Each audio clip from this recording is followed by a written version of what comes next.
E por que a ausência da paridade, né? Ou seja, o percentual de 70% de professores no Conselho Consultivo. Por que ele compromete? Porque a sua fala ela é muito parecida com a fala de uma professora que prestou depoimento agora há pouco. Por que ela coloca em risco, né, a questão da integração, que é um dos objetivos da integração latino-americana, que é um propósito da universidade?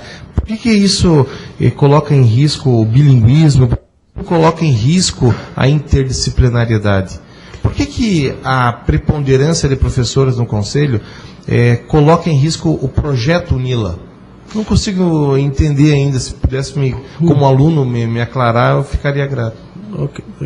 Nesse sentido, vale salientar que esses princípios da UNILA, interdisciplinaridade, bilinguismo e integração, na verdade são uma mostra do que é um projeto de universidade diferenciado.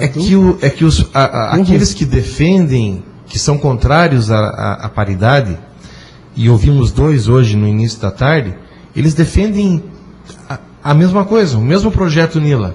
Eles também são favoráveis à integração, são favoráveis ao bilinguismo, são favoráveis à interdisciplinaridade, a esse projeto, digamos, diferente da UNILA. É isso que eu até agora não consegui compreender a ênfase que vocês vêm dando a essas peculiaridades da UNILA, se puder contribuir, e a relação que isso guarda com a formação do Conselho Consultivo.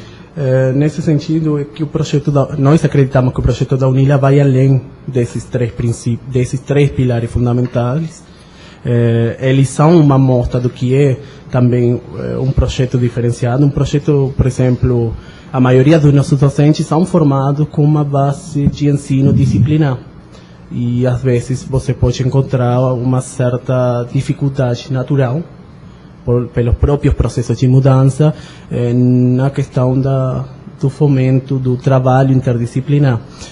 Nós, estudantes, entramos já numa universidade, numa instituição que se propõe interdisciplinar, podemos ter talvez uma certa facilidade de compreender os desafios que a própria interdisciplinaridade, pela própria prática que a gente vive, a própria interdisciplinaridade tem para se concretizar na prática. Além disso, nós acreditamos também num modelo de ensino onde todos os atores têm a aprender, desde suas particularidades, e aqui talvez seja interessante deixar claro que a gente não entra contra o mérito dos docentes. A gente nossa luta pela paridade não é em desmérito ou não reconhecendo o papel importante que os docentes têm, e pelo contrário, e nesse sentido posso colocar um exemplo.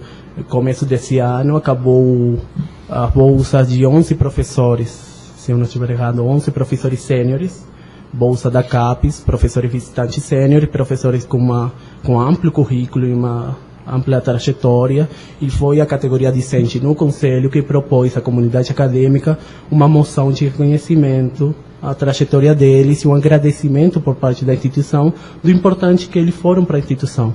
Então, nesse sentido, aqui não é estudante contra docentes e tal, senão é entender que todos, desde nossa particularidade, temos a contribuir para o processo de construção da universidade.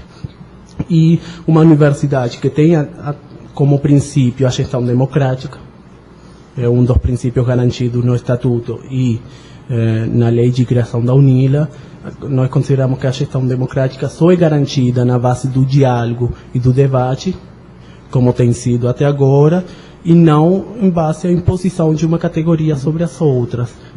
Nós defendemos a paridade não como uma manifestação corporativista da categoria discente, senão como um fomento ao diálogo, uma luta pela democratização dos espaços decisórios, para garantir um diálogo e, pelo contrário, inibir possíveis manifestações corporativistas. Nesse sentido do fomento, da procura do diálogo, do debate, eu gostaria de destacar que nas 26 reuniões do Conselho Universitário, 21 reuniões ordinárias e 5 reuniões extraordinárias, foram adotadas 95 resoluções e 85 delas foram por unanimidade. Isso eu acredito que demonstra que não é que a paridade tem trazido um prejuízo para a universidade ou gerado um clima de guerra interna, como às vezes pode ser colocado, sino que pelo contrário. 90%, quase 90% das nossas resoluções são por unanimidade, temos acordo. Mesmo tendo docentes, por exemplo, que não concordam com a composição do conselho, docentes que concordam, estudantes e técnicos que na sua maioria concordam com a composição, ou na verdade na totalidade concorda, não é esse o eixo norteador dos debates no Conselho. O eixo norteador é como, desde as concepções e a vivência de cada categoria, a gente pode construir a melhor universidade.